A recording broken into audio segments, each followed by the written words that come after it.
Welcome students. आज आपण ज्या थिंकर्स बद्दल समजून घेणार आहोत तो थिंकर अतिशय महत्त्वाचा आहे. पब्लिक ॲडमिनिस्ट्रेशनमध्ये विल्सनचं महत्त्व एवढं मोठं आहे की वुड्रो विल्सनला कोणी त्याला रिप्लेस करू शकत नाही. हा असा थिंकर आहे ज्या थिंकरनी लोक प्रशासन या विषयाला जन्मसुद्धा दिलेला आहे. त्यामुळे वुड्रो विल्सन यांना लोक प्रशासनाचे जनक असं सुद्धा म्हटलं जातं. The father of public administration. त्यांच्याबद्दल आपण काही गोष्टी आज समजून घेणार आहे की हे जे विल्सन होते यांनी लोक प्रशासनाला सुधारण्यासाठी काय काय गोष्टी केलेल्या आहेत. असे आपले बरेचसे थिंकर्स आहेत. काही थिंकर्स अजून तुम्ही समोर पाहणार सुद्धा आहे. आज आपण विल्सन बद्दल पाहतोय. असेच वेगवेगळे थिंकर्स वेगवेगळ्या लेक्चर्समध्ये तुम्हाला अभ्यासाला मिळणार. आणि आपल्या लोक प्रशासनामध्ये हेच थिंकर्स आहेत जे थिंकर्स आपल्या लोक प्रशासनाला समृद्ध करतात. त्यामुळे पाहूया आता एक एक सुरुवातीला पाहूया. आपल्या ऑप्शनलमध्ये या अशा थिंकर्सला थोडं समजून घेणे आवश्यक असते. कारण हे थिंकर्स तुम्हाला एक वेळ चांगले कळाले ना तुम्हाला लोक प्रशासन चांगला कळालेला आहे असं समजायचं आहे. ठीक आहे, चला पाहूया विल्सन यांची लोक प्रशासनाची दृष्टी काय आहे ती. ओके, आजचं लेक्चर तुम्हाला कळणार याची मला गॅरंटी आहे. आणि एक वेळ तुम्हाला हे लेक्चर कळालं की बाकी मग तुम्हाला लोक प्रशासन विषय सुद्धा सोपा वाटणार याची सुद्धा आपण गॅरंटी घेतो. ठीक आहे, घेऊया. चला पुढे समजून घेऊया. पहिले the study of administration. Okay, सोप्या शब्दांमध्ये समजून घ्यायचं आहे आपल्याला. खूप जास्त कठीण बनवायचं नाही आहे कोणत्याच गोष्टीला. प्रत्येक गोष्टी सोपं करून घ्यायची आहे. ओके, एखादं बुक जर तुम्ही वाचायला घेतलं तर अवघड वाटायला लागते. तेच जर अशा लेक्चर्समधून तुम्हाला समजवायला लागला की त्या गोष्टी तुम्हाला सोप्या वाटायला लागतात. चला पाहूया. विल्सननी एक एसे लिहिला होता, एक निबंध लिहिला होता. त्याला त्यांनी म्हटला होता, त्या निबंधाला त्यांनी नाव दिलं होतं द स्टडी ऑफ ॲडमिनिस्ट्रेशन. कधी लिहिला होता त्यांनी तो? 1887 मध्ये. लोक प्रशासनाचा अभ्यास, द स्टडी ऑफ ॲडमिनिस्ट्रेशन. हा त्यांनी लिहिलेला निबंध एवढा महत्वाचा होता कारण या निबंधामध्ये विल्सननी सर्वात आधी सांगितला की बाबा राज्यशास्त्र वेगळं आहे, लोक प्रशासन वेगळं आहे. कारण का आतापर्यंत 1887 पर्यंत लोक काय करत होते? लोक प्रशासनाचा अभ्यास करायचा म्हणजे त्यांना वाटायचं की पॉलिटिकल सायन्सचा अभ्यास करतोय आम्ही, राज्यशास्त्राचा अभ्यास करतोय. विल्सन बोलला असं नाहीये, लोक प्रशासन वेगळं आहे, त्याला तुम्हाला वेगळं महत्त्व द्यावं लागेल. राज्यशास्त्र पॉलिटिकल लोकांबद्दल बोलते, लोक प्रशासन ॲडमिनिस्ट्रेटिव्ह प्रशासकीय लोकांबद्दल बोलते. त्यामुळे मी तुम्हाला सुरुवातीला म्हटला की वुड्रो विल्सननीच लोक प्रशासन या विषयाला जन्म दिलेला आहे. कारण याने सुरुवातीला सांगितलं की लोक प्रशासनाचा अभ्यास सेपरेटली करायला पाहिजे. तो कधी सांगितला होता? याच निबंधामध्ये, द स्टडी ऑफ ॲडमिनिस्ट्रेशन, प्रशासनाचा अभ्यास 1887 मध्ये. त्यामुळे आधुनिक युगामध्ये ज्यावेळेस आपण लोक प्रशासनाचा अभ्यास पाहतो, ज्यावेळेस आपण लोक प्रशासनाची उत्क्रांती पाहतो, ती उत्क्रांती आपण कधी पाहतो? 1887 मधून पाहतो. त्यांनी सर्वात आधी सांगितलं की बाबा प्रशासन हे विज्ञान आहे, हे एक सायन्स आहे तुमचं प्रशासन. त्याला तुम्ही राज्यशास्त्रातला पाठ समजू नका, ते एक विज्ञान आहे. आणि जे विज्ञान असतात, जसे प्रत्येक विज्ञानाच्या थेरीज असतात, प्रशासनाच्या सुद्धा थेरीज असतात, प्रशासनाचे सुद्धा सिद्धांत असतात. जसं विज्ञानाचे जे थेरीज आहेत, जे सिद्धांत आहेत, त्या सिद्धांतानुसार विज्ञान काम करते, लोक प्रशासन पब्लिक ॲडमिनिस्ट्रेशन सुद्धा त्या सिद्धांतानुसारच काम करते. असेच तर बरेचसे सिद्धांत आणि वेगवेगळे थिंकर्स पाहायचे आहेत आपल्याला, सगळे समजून घ्यायचे आहेत. ठीक आहे. त्यानंतर त्यांनी एक वाक्य वापरलं. त्या वाक्याचा अर्थ फार मोठा होता. तो असा म्हणतो की संविधान तयार करण्यापेक्षा राज्यघटना चालवणे अतिशय अवघड आहे, अधिक अवघड आहे, असं त्याचं म्हणणं आहे. आता याला शब्दशः घेऊ नका की हा संविधानाबद्दल का बोलतोय. संविधान तयार करण्यापेक्षा राज्य तयार करणे, जे राज्य चालवणे अवघड आहे, याचा अर्थ विल्सन असं सांगतो की बाबा धोरणं बनवणे सोपं आहे, त्याच्यापेक्षा अवघड धोरणांची अंमलबजावणी करणे आहे. आणि खरंच आहे ते. एखादा धोरण बनवलं, एज्युकेशन धोरण, शैक्षणिक धोरण सरकारने बनवलं, बाबा अंमलबजावणी करणाऱ्यावर त्याच्या खांद्यावर सगळ्या गोष्टी असतात की ते धोरण व्यवस्थित जमिनीवर त्याची अंमलबजावणी होते का नाही, त्याच्यावर सगळं डिपेंडंट आहे. की पैसा उभा करणे, लोक उभे करणे, सगळं प्लॅनिंग करणे, सगळं शेड्यूल बनवणे, ते जे धोरण तो इम्प्लिमेंट करत आहे त्याचं मॉनिटरिंग व्यवस्थित होत आहे का नाही ते चेक करत राहणे, या सगळ्या गोष्टी कोणाला कराव्या लागतात? जो धोरणांची अंमलबजावणी करतो आहे त्याला या गोष्टी कराव्या लागतात. त्यामुळे एक वेळ धोरण बनवणे सोपं आहे, धोरणांची अंमलबजावणी करणे तेवढंच अवघड आहे. लोक प्रशासन म्हणजे सार्वजनिक कायद्याची सविस्तर आणि पद्धतशीर अंमलबजावणी. विल्सनच्या हिशोबाने लोक प्रशासन म्हणजे काय? तुमचं जे सार्वजनिक कायदा जो आहे, पब्लिक लॉ जो आहे, तुमचा जो कायदा आहे त्याची सविस्तर आणि पद्धतशीर अंमलबजावणी करणे म्हणजे लोक प्रशासन आहे. त्यामुळे विल्सनच्या हिशोबाने अंमलबजावणी करण्याची जी पद्धत आहे त्याला आपण लोक प्रशासनामध्ये घातलेली आहे. ओके, ऑफकोर्स विल्सनची ही जी व्याख्या आहे ती नंतरच्या काळामध्ये फार नॅरो डेफिनेशन म्हणून कन्सिडर करण्यात आली, छोटी व्याख्या म्हणून कन्सिडर करण्यात आली. कारण आजच्या परिस्थितीत जर तुम्ही लोक प्रशासन म्हटला तर लोक प्रशासन फक्त अंमलबजावणी बाबत आहे का आजच्या परिस्थितीमध्ये? नाही. आज कायदे तयार करणे म्हणजे लोक प्रशासन आहे, न्याय देणे सुद्धा लोक प्रशासन आहे, कायद्यांचं मूल्यमापन, जमिनी स्तरांवर मूल्यमापन करणे सुद्धा लोक प्रशासन आहे. त्यामुळे विल्सन जो बोलला की बाबा अंमलबजावणी करणे हे मूल्यमापन आहे, समोरच्या काही काळांमध्ये मग त्या गोष्टीला काउंटर सुद्धा करण्यात आलं की बाबा तसं नाही आहे, लोक प्रशासन खूप मोठं आहे. ठीक आहे, ऑफकोर्स क्रिटिसिझम असतात, प्रत्येक थिंकर काही ना काही गोष्टी सांगतो, त्या खूप प्रत्येक गोष्ट परफेक्ट नसते, त्याच्यामध्ये काही ना काही त्याच्यामध्ये क्रिटिसिझम ऑफकोर्स येतातच. पण ठीक आहे, त्यांनी एक चांगल्या गोष्टी तर काही सांगितलेल्या आहेत. या गोष्टी त्यांनी सांगितल्या आपल्या स्टडी ऑफ ॲडमिनिस्ट्रेशनमध्ये. याच्याऐवजी जे काही अजून काही गोष्टी बोललेल्या आहे, प्रशासनातील काही विचार अजून चांगले आहेत. इथे एका डायग्राममध्ये विल्सनचे काही विचार सुद्धा तुम्हाला इथे दिसतात. काय म्हटलेलं आहे विल्सन पहा, प्रशासन आणि राजकारण हे वेगळे ठेवणे आवश्यक आहे असं म्हणणं आहे विल्सनचं. ओके, त्याचं म्हणणं आहे राजकारण वेगळं ठेवा आणि प्रशासन वेगळं ठेवा.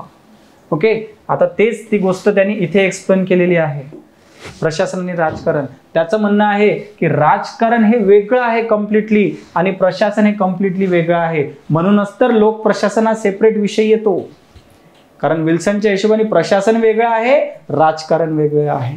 त्याच्या म्हणणं आहे की राजकारण आणि प्रशासन यांच्यामध्ये डायकोटॉमी आहे, द्वंद्व आहे, हे एकामेकासारखे असू शकत नाहीत, कारण प्रशासकीय प्रश्न आणि राजकीय प्रश्न हे दोन्हीही वेगवेगळे आहेत.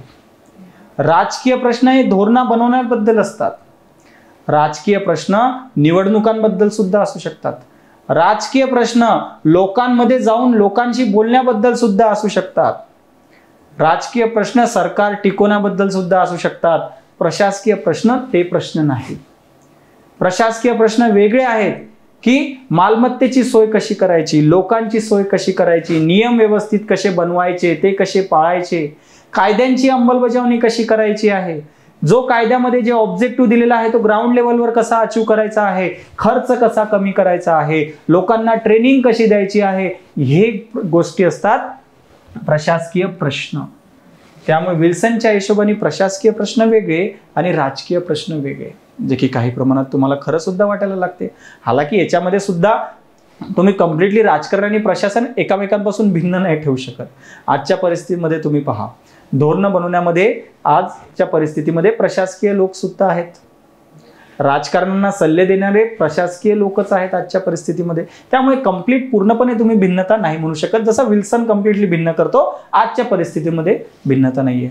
मध्ये मध्ये विल्सनच्या ज्या गोष्टी आहेत त्याला काउंटर पॉईंट सुद्धा मी तुम्हाला याच्यासाठी देत आहे, हे समजण्यासाठी की बाबा प्रत्येक थिंकर्समध्ये कुठे ना कुठे कमीपणा हा नंतर शोधण्यात आला होता. थिंकर्समध्ये म्हणजे त्याच्या विचारामध्ये, थिंकर्समध्ये कमीपणा नव्हता, हा त्यांच्या जे काही त्यांचे सिद्धांत होतं त्याच्यामधला जो कमीपणा आहे तो नंतर शोधण्यात आला आणि त्याला नंतरच्या थेरी मग त्याला इम्प्रूव्ह करतात. त्या आधीच्या थेरीमधला कमीपणा दिसला म्हणूनच तर नंतरच्या थेरीज मग अजून इम्प्रूव्ह झाल्यात, अजून चांगल्या चांगल्या थेरी झाल्यात. आणि ऑफिसरलाच हे समजून घेणे थेरी आवश्यक असते. का लोक प्रशासन आवश्यक आहे तुमच्यासाठी आणि हा ऑप्शनल सुद्धा का आवश्यक आहे लोक प्रशासन? लोक प्रशासन ऑप्शनल घेतला आणि तो ज्यावेळेस तुमचा ऑप्शनलचा अभ्यास पूर्ण होऊन जातो तुम्हाला लोक प्रशासन चांगल्या प्रकारे कळायला लागते. तुम्हाला माहीत असेल किंवा आय डोंट नो तुम्हाला माहीत आहे का नाही, ज्यावेळेस एखादा व्यक्ती IAS ऑफिसर बनतो किंवा डेप्युटी कलेक्टर बनतात, जे प्रशासकीय अधिकारी असतात, त्यांना ज्यावेळेस ट्रेनिंग दिलं जाते त्यांना ट्रेनिंगमध्ये लोक प्रशासनाबद्दल गोष्टी शिकवल्या जातात. अशा वेळेस जो व्यक्तीचा ऑप्शनल लोक प्रशासन असतो त्याला फक्त एक्झाममध्ये चांगले मार्क भेटण्यासाठी फायदा होईल असा नाही आहे, त्याला फायदा हा नंतर पण होतो ज्यावेळेस तो ऑफिसर बनतो. तो एक चांगला ऑफिसर म्हणून समोर येतो का? त्याला लोक प्रशासन कळते, काय चांगलं काय वाईट, लोकांना मोटिवेटेड कसं करायचं, प्रशासन कसं चांगलं करायचं, गुड गव्हर्नन्स कसं करायचं हे त्याला कळतात, कारण अभ्यास झालेला असतो. ठीक आहे, राजकारण हे राजकारण्यांचे आणि प्रशासन हे तज्ञ अधिकाऱ्यांचे असं म्हणणं आहे विल्सनचं. राजकारण राजकारणी लोकांचे आहे त्याचं म्हणणं आहे, त्यामध्ये प्रशासकीय अधिकारी नको. आणि प्रशासकीय अधिकारी कोण असतात, हे त्या त्या विषयातील तज्ज्ञ असतात असं त्याला म्हणायचं आहे. आणि खरं आहे, IPS ऑफिसर असेल, DYSP असेल, तो त्या पोलीस प्रशासनातला तज्ज्ञच आहे. तो एखादा IRS ऑफिसर असेल किंवा STA ऑफिसर असेल, ते टॅक्सेशन डिपार्टमेंट मधले किंवा रेव्हेन्यू डिपार्टमेंट मधले, महसूल विभागातले ते तज्ज्ञच आहेत. ते जे रेल्वेमध्ये लागलेले जे ऑफिसर्स असतात ते रेल्वेच्या प्रशासनाबद्दलचे तज्ज्ञ आहेत. जे पोस्टामध्ये लागलेले आहेत ते पोस्टलच्या कामामध्ये तज्ज्ञ आहेत. त्यामुळे जे प्रशासक असतात ते तज्ज्ञ असतात, त्यांच्या विषयातले ते तज्ज्ञ असतात आणि प्रशासन हे तज्ज्ञांचं असते, हे विल्सनचं म्हणणं आहे. मी आजचे तुम्हाला रिलेव्हंट एक्झाम्पल का देत आहे? आन्सर रायटिंग मध्ये रिलेव्हंट एक्झाम्पल दिले की मार्क वाढतात. त्यामुळे मी शिकवताना रिलेव्हंट एक्झाम्पल देत राहतो, जेणेकरून तुम्हाला त्यांचा फायदा होईल. विल्सन अजून काहीतरी बोललेलं आहे. विल्सन असं म्हणणं आहे की लोक प्रशासनाचं महत्व खूप आहे. धोरणांच्या अंमलबजावणीमध्ये सुद्धा आणि प्रभावी आणि कार्यक्षम प्रशासनासाठी सुद्धा सार्वजनिक प्रशासन किंवा लोक प्रशासनाचं महत्व आहे. कारण लोक प्रशासनाची अंमलबजावणी चांगली झाली तरच लोकांना फायदा होईल ना. जर अंमलबजावणी चांगली नाही झाली तर लोकांचं नुकसान होईल. त्यामुळे लोक प्रशासनाचं महत्व खूप जास्त आहे. तुम्ही पहा, जसा PDS सिस्टम, आपली जी राशन शॉपवर जे तुम्हाला राशन भेटतात, आता ही एक फार चांगली स्कीम आहे. धोरण चांगलं आहे, लोकांना राशन मिळत आहे, आधार आहे, सगळं आहे. आधारवर तुमचे फिंगरप्रिंट स्कॅनिंग होते, मग त्या व्यक्तीला राशन दिलं जाते. एक वेल अँड डन, चांगल्या प्रकारची स्कीम आहे. स्वस्तांमध्ये सगळं राशन वगैरे सगळ्या तुम्हाला बेनिफिट्स मिळत आहे. त्यामुळे ज्या गोष्टी तुम्हाला दिलेल्या आहेत त्या धोरणांमध्ये, ते धोरणं चांगले आहेत, त्यामध्ये काही प्रॉब्लेम नाही. प्रॉब्लेम तुम्हाला कुठे येतो? प्रॉब्लेम येतो अंमलबजावणीमध्ये. ओके, अंमलबजावणीमध्ये काय असते की जसं की PDS सिस्टम मध्ये असं म्हटलं जाते, एक कमिटी आहे, शांताकुमार कमिटी. त्या कमिटीने असं सांगितलेलं आहे की PDS सिस्टम मध्ये 40% जे राशन येते ते राशन ओपन मार्केटमध्ये विकलं जाते करप्शन करून. लोकांपर्यंत पोहोचत ते 40% राशन, त्याचं करप्शन होते, ते ओपन मार्केटमध्ये विकलं जाते. हे शांताकुमार कमिटीने सांगितलेलं आहे. म्हणजे फसलं कुठं काम? अंमलबजावणीमध्ये. त्यामुळे अंमलबजावणी चांगली असती, लोकांना चांगला त्याचा बेनिफिट मिळाला असता. त्यामुळे फक्त धोरण म्हणून फायदा आहे का? अंमलबजावणी. त्यामुळेच लोक प्रशासनाचं महत्व एवढं जास्त आहे. त्यानंतर वैज्ञानिक व्यवस्थापन पद्धती, सायंटिफिक मॅनेजमेंट. सायंटिफिक मॅनेजमेंट म्हणजे काय असते? मॅनेजमेंट करत आहात ना बाबा, सिद्धांतानुसार करा, सिद्धांतातील तरतुदीनुसार करा, त्याला म्हणतात सायंटिफिक मॅनेजमेंट. हे नाही की मला जसं वाटेल मी तसं करतो, नाही. नियमानुसार, सिद्धांतानुसार, कायद्यानुसार अंमलबजावणी करायची, व्यवस्थित सायंटिफिक मॅनेजमेंट. आणि त्यामध्ये तुम्हाला कार्यक्षमतेवर तर भर असायला पाहिजे. त्यातल्या त्यात तुमचं जे प्रशासन आहे ते लोकाभिमुख असायला पाहिजे, लोकांच्या फायद्याचं होईल असं तुमचं प्रशासन असणं आवश्यक आहे. हे विल्सनचं म्हणणं आहे. किती चांगल्या गोष्टी सांगितल्या विल्सन. पारदर्शकता आणि उत्तरदायित्वाबद्दल सुद्धा बोलतो विल्सन. विल्सनचं म्हणणं काय आहे पारदर्शकतेबद्दल? तो म्हणतात प्रशासकाने नैतिक मूल्यांचं पालन करायला पाहिजे, करायलाच पाहिजे. नैतिक मूल्य तर पाहिजेच. आणि कितीतरी चांगले ऑफिसर्स आहेत आपल्याकडे. आर्मस्ट्रॉंग पामे सारखे ऑफिसर असं, किंवा प्रशांत नायर सारखे ऑफिसर असतील, किंवा महाराष्ट्रातले श्रीकर परदेशींसारखे ऑफिसर असतील. आपल्याकडे नैतिकता पाहणाऱ्या ऑफिसरची कमी आहे का? आणि असे जे ऑफिसर्स असतात नैतिकता पाहणारे, ते लोकांमध्ये एक धडा शिकून जातात. लोकांमध्ये सुद्धा नैतिकता शिकून जातात आणि लोकांमध्ये सुद्धा नैतिकता पुरतात. ह्या ज्या गोष्टी असतात ह्या आवश्यक असतात ऑफिसरमध्ये, नैतिकता सारख्या. त्यामुळे विल्सन म्हणतो की बाबा नैतिक मूल्यांचं पालन हे ऑफिसरनी करणे आवश्यक आहे, लोक प्रशासकांनी करणे आवश्यक आहे. व्यावसायिकता आणि जबाबदारी, तो हे सुद्धा म्हणतो बाबा प्रोफेशनलिझम असायला पाहिजे. की बाबा मी माझ्या भावाला, मी एक डिस्ट्रिक्ट कलेक्टर आहे, माझ्या भावाला मला मदत करतोय, मी त्यालाच मदत करतोय, हे प्रोफेशनलिझम नाही आहे. प्रोफेशनलिझम म्हणते बाबा की मी नियमनुसार चालेल, कायद्यानुसार चालेल. ओके, आणि मी एक ऑफिसर आहे आणि एक ऑफिसर सारखा वागेल, ना की कोणाचा भाऊ आहे, कोणाचा पोरगा आहे, कोणाचा काका आहे, कोणाचा मामा आहे आणि त्या सगळ्यांचं बेनिफिट करत बसलोय. ते प्रोफेशनलिझम नाहीये. कायद्यानुसार नाही तर मला जसं वाटेल तसं मी सरकार चालवत आहे, ते प्रोफेशनलिझम नाहीये. याचं म्हणणं आहे बाबा व्यावसायिकता पाळा, प्रोफेशनलिझम हे फार आवश्यक आहे ऍडमिनिस्ट्रेशनमध्ये. आणि ते डिसिप्लिन मेंटेन करते ऍडमिनिस्ट्रेशनमध्ये, डेकोरम मेंटेन करते ऍडमिनिस्ट्रेशनचा. त्यामुळे पहा विल्सननी किती चांगल्या गोष्टी 1887 मध्ये सांगून ठेवलेल्या आहेत. आज सुद्धा किती रिलेव्हंट आहेत त्या गोष्टी. त्यानंतर प्रशासकीय, प्रशासन आणि व्यवसाय, ऍडमिनिस्ट्रेशन आणि बिझनेस मध्ये यांनी संबंध सांगितलाय पहा विल्सनने. विल्सनचं म्हणणं काय आहे बाबा, आता हे जे लोक प्रशासन आहे त्यांनी तर सांगितलं की लोक प्रशासन आणि राजकारण एकामेकापासून वेगळं आहे. मग विल्सन नुसार हे जे लोक प्रशासन आहे हे कशासारखं आहे, बिझनेस सारखं आहे. आता बिझनेस सारखं काय म्हटलं असेल त्यांनी, तो म्हणतो बिझनेसचे 3 महत्वाचे नियम असतात, बिझनेस करण्याचे 3 महत्वाचे मूल्य असतात. कोणकोणते ते असतात, काटकसर इकॉनॉमी, कार्यक्षमता इफिशियन्सी आणि परिणामकारकता इफेक्टिव्हिटी. लोक प्रशासनामध्ये सुद्धा या गोष्टी असायला पाहिजे की बाबा काटकसर लोक प्रशासनाने सुद्धा करायला पाहिजे की बाबा खर्च कसा कमी करता येईल, पैसे कसे वाचवता येतील सरकारचे. कार्यक्षमता लोक प्रशासनामध्ये सुद्धा असायला पाहिजे की बाबा इफिशियन्सी, मी चांगल्या प्रकारे कसं काम करू शकतो, ती इफिशियन्सी, ती कार्यक्षमता त्याच्यामध्ये असायला पाहिजे. जसं उदाहरण देतो, ओके, जसे एक ऑफिसर होते CP चौधरी म्हणून एक ऑफिसर्स होते, OP चौधरी म्हणून, कुठे, दंतेवाडामध्ये, छत्तीसगडमध्ये. त्या ठिकाणी ते जे ट्रायबल जे लोक होते, आदिवासी लोक होते, त्यांच्या मुलांना एज्युकेशन चांगलं भेटायचं नाही, त्यांच्यापर्यंत पोहोचायचं नाही. तर त्या ऑफिसरनी काय केला, 2 नवीन स्कीम चालू केल्या त्याच्या जिल्ह्यामध्ये, दंतेवाडा जिल्ह्यामध्ये. डिस्ट्रिक्ट कलेक्टर होते ते तिथले. एक त्यांनी चालू केली छुलो आसमा नावाची स्कीम, दुसरी चालू केली तमन्ना नावाची स्कीम. आणि ह्या स्कीम स्पेसिफिकली कोणा चालू केल्या की दंतेवाडातील जे आदिवासी जे लोक आहेत त्यांच्या मुलांना शिक्षित करण्यासाठी त्यांनी चालू केलेल्या ह्या स्कीम्स होत्या. फक्त आदिवासींच्या मुलांच्या शिक्षणासाठी या 2 स्कीम चालू करण्यात आल्या. त्याच्यासाठी मेहनत करण्यात आली, त्याच्यासाठी रचना बनवण्यात आला, पॉलिसी बनवण्यात आली, पैसा देण्यात आला, पूर्ण यंत्रणा उभारण्यात आली आणि ते चांगल्या प्रकारे करण्यात आला.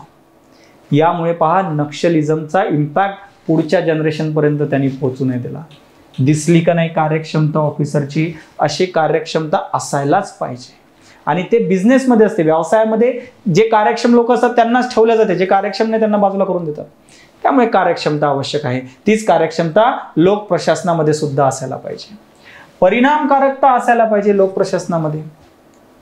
इफेक्टिव्हिटी दिसला पाहिजे, परिणाम प्रायव्हेटमध्ये असते की नाही, परिणाम दिसला पाहिजे, रिझल्ट दिसला पाहिजे, तेव्हाच तिथे किंमत आहे प्रायव्हेट सेक्टरला. तेच गव्हर्नमेंटमध्ये का नाही बरं, गव्हर्नमेंटमध्ये पण असायला पाहिजे, लोक प्रशासनामध्ये सुद्धा असायला पाहिजे. हीच परिणामकारकता असायला पाहिजे की बाबा फक्त काम करायचं नाही, मला रिझल्ट पण दिसला पाहिजे.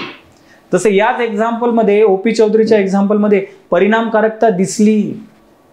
तिथले जे मुलं शिकत नव्हते ते शाळेमध्ये यायला लागले, शिकायला लागले, त्यांना वाचायला यायला लागला, ते समजूतदार झाले, त्यांचेही स्वप्न मोठे झाले की आम्हाला पण चांगली नोकरी करून चांगलं राहायचं आहे. त्यांनी त्या लोकांचं आयुष्य बदललं आणि तिथलं जे नक्षलिझम जे वाढत होतं त्याला सुद्धा आळा घातला गेला. दिसला की नाही परिणामकारकता, परिणामकारकता सुद्धा दिसला. तर असे लोक पाहिजे आपल्याला. आणि हे आपल्याला कुठे भेटते, हे भेटते व्यवसायामध्ये, बिझनेसमध्ये. म्हणून प्रशासन हे व्यवसायासारखं असायला पाहिजे असं याचं म्हणणं आहे विल्सनचं. हा ठीक आहे, ऑफकोर्स त्याच्यावर क्रिटिसिझम सुद्धा आहे, ठीक आहे, की एकदम तुम्ही व्यवसायासारखं प्रशासन नाही चालू शकत. व्यवसायामध्ये जो व्यक्ती पैसा देऊ शकतो तुम्ही त्यालाच बेनिफिट देतात. प्रशासन चालवताना तुम्ही तसं नाही करू शकत. तुम्ही त्याच लोकांना तुम्हाला जास्त बेनिफिट द्यावं लागते जे गरीब आहेत, त्यांच्याकडे तुमची सेवा घेण्यासाठी पैसा नाही, त्याच्यासाठी सरकार असते, दुर्बलांसाठी प्रशासन असते. त्यामुळे एक्झॅक्टली तुम्ही बिझनेस सारखं तिथे नाही चालू शकत. बट ऑफकोर्स काही चांगले पॉईंट्स तर त्यांनी भरपूर चांगले पॉईंट सांगितलेले आहेत. ओके, त्यानंतर प्रशासन आणि जनमत. विल्सनचं असं म्हणणं आहे की बाबा जनमताला धरून प्रशासन करायला पाहिजे. ठीक आहे, तुम्ही जे नागरी सेवा करत असताना राजकारण आणि प्रशासन यांच्यामध्ये द्वंद्व असून सुद्धा नागरी सेवा करत असताना लोकशाहीच्या नियंत्रणाखाली नागरी सेवा असायला पाहिजे. लोकशाहीच्या नियंत्रणाखाली. हे नाही की नागरी सेवांना तुम्ही एवढ्या पॉवर देऊन टाकल्या की ते लोकांना पण ऐकत नाहीये, असं व्हायला नको. त्याला तुम्ही लोकशाहीच्या नियंत्रणाखाली त्या लोकांना ठेवा. लोकशाहीचे प्रिन्सिपल सगळ्यात वर असायला पाहिजे, एखाद्या ऑफिसर पेक्षा वर. आणि तेव्हाच ते जे सरकार असेल ते जनमतानुसार चालेल, तेव्हाच लोकप्रशासनानुसार जनमतानुसार चालेल. त्यामध्येच तो म्हणतो, त्यामुळेच विल्सन म्हणतो प्रशासन जनतेला उत्तरदायित्व असावं. सार्वजनिक कर्तव्याची नैतिक जाणीव हे लोकप्रशासकाला असायलाच पाहिजे. जसं की आजच्या स्थितीमध्ये उत्तरदायित्व तुम्ही कुठे ठेवू शकतात, राईट टू इन्फॉर्मेशन, माहितीचा अधिकार आहे का नाही, जनतेला उत्तरदायित्व झालंय का नाही, हे एक्झाम मध्ये लिहायचे. पहा आजच्या स्थितीला आहे विल्सनचे प्रिन्सिपल आज सुद्धा दिसत आहे माहितीचा अधिकार आपल्याकडे, प्रशासन जनतेला उत्तरदायित्व ठेवलेलं आहे. हे सुद्धा चांगल्या अशा गोष्टी विल्सन आपल्याला सांगतो. विल्सन अभ्यास करण्याच्या सुद्धा 3 पद्धती सांगतो प्रशासकीय अभ्यास करण्याच्या. त्याचं म्हणणं आहे अभ्यास करण्याच्या 3 पद्धती असतात. एक असतात तत्वज्ञानात्मक पद्धती, की बाबा तुम्ही तत्वज्ञानाच्या दृष्टीने अभ्यास करता लोकप्रशासनाचा. काय असायला पाहिजे, कसं असायला पाहिजे, असंच का असायला पाहिजे, तत्वज्ञान, फिलॉसॉफीज, त्याच्या हिशोबाने प्रशासन चालवणे. दुसरं त्याचं म्हणणं आहे की बाबा ऐतिहासिक पद्धत, हिस्ट्री वाचा, हिस्ट्रीमध्ये जसं प्रशासन होतं त्यातल्या चांगल्या वाईट गोष्टी समजून घ्या, त्याच्यानुसार प्रशासन चालवा. तिसरी गोष्ट तुलनात्मक पद्धत, तुमच्या प्रशासनाची तुलना चांगल्या अजून बाकीचे जे प्रशासनाचे जे मॉडेल आहेत ना, वेगवेगळ्या देशातले, वेगवेगळ्या राज्यातले, त्यांच्यासोबत तुलना करा, त्यांच्या चांगल्या गोष्टी शिका, त्यांचा अभ्यास करा. अशा 3 प्रकारे तुम्ही प्रशासनाचा अभ्यास करू शकतात. परंतु विल्सन काय म्हणतो? विल्सन म्हणतो बाबा चांगल्या गोष्टी ह्या 2च आहेत. एक तर आधीच्या प्रशासन पहा, त्याचा अभ्यास करा आणि आजच्या प्रशासनामध्ये कोणत्या चांगल्या गोष्टी घेतात तो करा, किंवा तुलना करून प्रशासन सुधरवा. फक्त हे तत्वज्ञान घेऊन प्रशासन चालू नका, कारण तत्वज्ञानातल्या गोष्टी ह्या आयडियल असतात. ठीक आहे. त्यामुळे तुलनात्मक लोक प्रशासन ही आयडिया विल्सननी सर्वात आधी दिली, जी नंतर फ्रेडरिक्स नावाचा आपला एक थिंकर आहे त्यांनी ती समोर नेली. त्यामुळे आपल्याकडे एक सेपरेट चॅप्टर आहे तुलनात्मक लोक प्रशासन, 7वा चॅप्टर आपल्या पेपर 1 मधला लोक प्रशासनाचा. ओके, त्याची सुरुवातच बीज कोण रोवली तुलनात्मक लोक प्रशासनाची? विल्सननी रोवलंय. पाहिलं विल्सनचं महत्व, जे तुलनात्मक लोक प्रशासन आपण सेपरेटली अभ्यास करणार नाही तुलनात्मक लोक प्रशासनाचा. पुढे चालून खूप मोठं तत्वज्ञान झालं आणि खूप मोठी थिअरी झाली, सिद्धांत झाला तुलनात्मक लोक प्रशासन. त्याची ओरिजिन 1887 मध्येच विल्सनने दिलेले होते. विल्सन फार व्हिजनरी होता, हेच आपल्याला यामधून कळून येते. ओके, यांचं कार्य का महत्वाचं आहे? विल्सनचं का मौलिक आहे? बाबा सायन्स आहे, लोक प्रशासन एक विज्ञान आहे, हे विल्सननी सर्वात आधी आपल्याला सांगितलं. बाकी कोणाला लोकांना माहित होतं? लोक तर त्याला राज्यशास्त्राचा भाग म्हणत होते. हे म्हटले नाही हा एक विज्ञान आहे वेगळं, हे एक स्वतंत्र विज्ञान आहे, हे त्यांनी सांगितलं. त्याच्यासाठी सिद्धांत असायला पाहिजे हे सुद्धा यांनी सांगितलं. त्यांनी व्यवसायामध्ये बिझनेसमधून काही चांगल्या गोष्टी घेऊ शकतात हे सुद्धा सांगितलं. त्यांनी जन्मताला तुम्ही उत्तरदायी असायला पाहिजे हे सुद्धा विल्सन सांगतो. आणि राजकारण आणि लोकप्रशासन हे वेगवेगळे आहेत, त्याच्या एकामेकामध्ये त्यांनी इंटरफेअर करायला नको हे सुद्धा तो सांगतो. वरून तुलनात्मक लोक प्रशासनाबद्दल सुद्धा बोलतो. अशा गोष्टी सांगतो. आज सुद्धा आपल्याला आजच्या प्रशासनामध्ये ह्या गोष्टी दिसतात. आधीच्या विल्सनच्या आधीचा कोणताच थिंकर असं स्पेसिफिकली लोक प्रशासनाबद्दल कधीच बोललेला नाही. आपल्याकडे आहेत जुन्या गोष्टी. अर्थशास्त्र लिहिलेलं आहे कौटिल्यानी, प्लाटो, अरिस्टॉटलनी बऱ्याचशा गोष्टी लिहून ठेवलेल्या आहेत. ओके, बरेचसे थिंकर्सनी बऱ्याचशा गोष्टी लिहून ठेवलेल्या आहेत. ओके, परंतु आपल्याकडे पहिल्यांदा लोक प्रशासनाबद्दल विल्सननी लिहिलेलं आहे, म्हणून त्याचं कार्य खूप महत्त्वाचं आहे. ऑफकोर्स त्याच्यावर टीका तर आहेच, मी ऑलरेडी सांगितलं. बिझनेस सारखं चालू नाही शकत लोक प्रशासन, ते त्याच्यावर टीका आहे. लोक प्रशासनाला त्यांनी फक्त अंमलबजावणीचे जोडलं, त्यांनी पॉलिसी फॉर्म्युलेशन सोबत नाही जोडलं. धोरण बनवण्यामध्ये त्यांनी इव्हॅल्युएशन जे मूल्यांकन ते लोक प्रशासनासोबत नाही जोडलं. त्यांनी राजकारण आणि लोक प्रशासन एकामेकापासून वेगळं केलं, जे एकामेकांपासून वेगळे असू शकत नाही.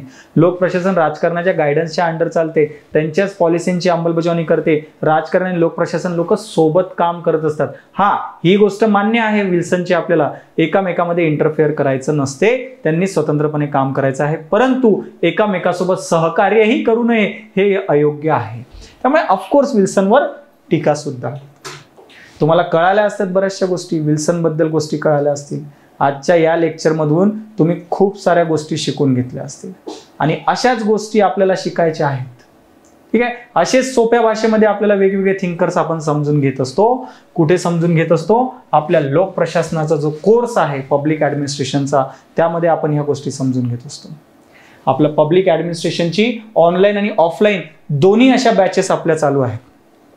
जर ऑफलाईन बॅच तुम्हाला घ्यायची असेल तर 7 जुलैपासून, लक्षात असू द्या, येत्या 7 जुलैपासून आपली जी आहे, जुलै महिन्याची 7 तारीख लक्षात माइंडमध्ये फिक्स करून ठेवा. 7 जुलैपासून आपली ऑफलाईन बॅच चालू आहे पुण्यामध्ये इथे. त्यामुळे तुम्हाला ॲडमिशन घ्यायची असेल, पुण्यामध्ये असाल, ॲडमिशन घ्यायची असेल तर तुम्ही ऑफिसला व्हिजिट करून आत्ताच ॲडमिशन घेऊ शकतात. ॲडमिशनची प्रोसेस चालू झालेली आहे ऑफलाईन बॅचेसची. त्यामुळे ॲडमिशन घेऊन घ्या. यामध्ये तुम्हाला नोट्स वगैरे सगळं मिळणार आहेत, प्रॉपर प्रिंटेड नोट्स वगैरे सगळं मिळणार. आन्सर रायटिंग सुद्धा होणार आहे, टेस्ट सिरीज सुद्धा होणार आहे. आणि मी तर आहेच तुम्हाला मेंटरशिप करायला. पूर्ण सिलेबस कव्हर होणार, एक्झामच्या हिशोबाने कव्हर होणार. नोट्स सुद्धा ह्या एक्झामनुसार बनवल्या असतात. मार्केटमधल्या नोट्स सारख्या नोट्स नाहीत आपल्या, ज्यामध्ये तुम्हाला एक्झामच्या हिशोबाने कळतच नाही, तुम्हाला स्वतःला मेहनत घ्यावी लागते. आपल्या नोट्स अशा आहेत, नोट्स वाचल्या मेहनत 90% कमी. ओके, अशा आपल्या नोट्स आहेत, त्या सुद्धा तुम्हाला मिळणार. ऑनलाईन सुद्धा आपल्या बॅचेस सध्या चालू आहेत. कोणत्या ॲपवर? आपलं ज्ञानदीप ऑप्शनल ॲप आहे. हे ज्ञानदीप ऑप्शनल ॲपवर आपलं पब्लिक ॲडमिनिस्ट्रेशन ऑलरेडी आहे. तिथे तुम्ही गेल्यानंतर पब्लिक ॲडमिनिस्ट्रेशन दिसेल. इंग्लिश आणि मराठी मीडियमच्या दोन्ही बॅचेस तुम्हाला त्या ठिकाणी मिळणार. आपल्या इंग्लिश मीडियममध्ये सुद्धा आहे आणि मराठी मीडियममध्ये सुद्धा. ओके, ते तुम्ही घेतल्यानंतर त्या ठिकाणी तुम्हाला सगळ्या गोष्टी भेटणार. तिथे पण तुम्हाला नोट्स भेटणार आहेत ऑनलाईन. लेक्चर्स तर आहेत, तिथे पण नोट्स आहे, तिथे पण मेंटरशिप आहे, तिथे पण टेस्ट सिरीज आहे, तिथे पण आन्सर रायटिंग आहे आणि काही डेमो लेक्चर सुद्धा आहे. डेमो लेक्चर्स पण पहा. तुम्हाला डेमो लेक्चर्स पाहून कळून जाईल बाबा किती गोष्टी त्या ठिकाणी सांगितल्या. इव्हन आन्सर रायटिंगचे सुद्धा डेमो लेक्चर पहा, म्हणजे अजून जास्त गोष्टी क्लिअर होतील तुम्हाला. ओके, या ठिकाणी आपलं टेलिग्राम चॅनल आहे, ते सुद्धा तुम्ही जॉईन करू शकता. आणि हे या ठिकाणी माझं हे इंस्टाग्रामचं अकाउंट आहे, ते तिथे तुम्ही स्कॅन करून सुद्धा त्या गोष्टी तुम्ही तिथे जॉईन करू शकता. ओके, माझा पर्सनल नंबर सुद्धा तुम्हाला इथे दिसत असेल. या नंबरवर काहीही प्रॉब्लेम आला 940 542 546 1 या नंबरवर कॉन्टॅक्ट करून तुम्ही काहीही डाऊट असेल तुमच्या ॲडमिशनच्या रिलेटेड, विषयाच्या रिलेटेड, तुम्ही मला विचारू शकता. ओके, चला, ऑल द बेस्ट. आणि जर हा कोर्स जॉईन केला तर भेटूया पुन्हा. Okay, thank you.